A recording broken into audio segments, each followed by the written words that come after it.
I'm going into very hostile territory shortly on a debate with ABC, George Slopadopoulos and that group. And ABC, I think, is the worst of everybody. I think they're the worst. They're the nastiest. They're as bad as you can be. They're worse than NBC, which is saying a lot.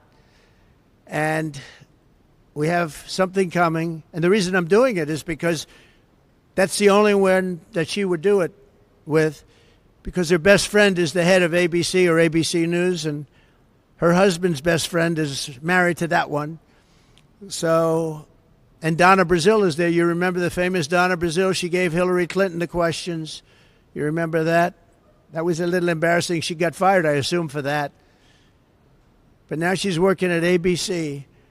So I said, I'll do it anyway, because even if she knows the answers and knows the questions, I don't think she'll be very good. And this is not what our country wants. And I feel I have an obligation to do it. And she'd never stand up here like this and give a news conference. Numbers that are shocking.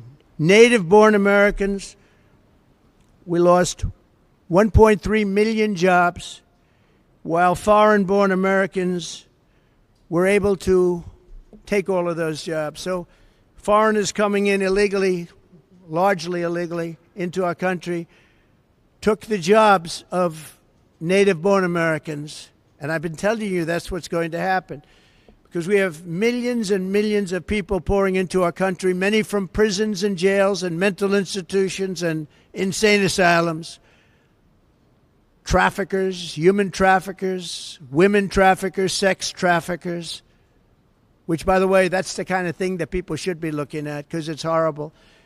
And it's turning out that migrant crime is far worse than any crime that we've ever experienced. If you look at Aurora, Colorado, they're taking over the place. They took over buildings, and this is just the beginning. You haven't seen anything yet. You haven't seen any. They've allowed well over 20 million people, in my opinion. The other people say, well, it's only 13. No, it's much more than 20. I think it's much more than 20. This is the weaponization of justice at a level that nobody's ever seen in this country before. We've never seen it. You see it in third world countries, you see it in banana republics, but you don't see it in the United States of America, and it's a very sad thing. And I think I'm doing a great service by having gone through it and revealing it. The only thing I can say that's good about it is the public understands.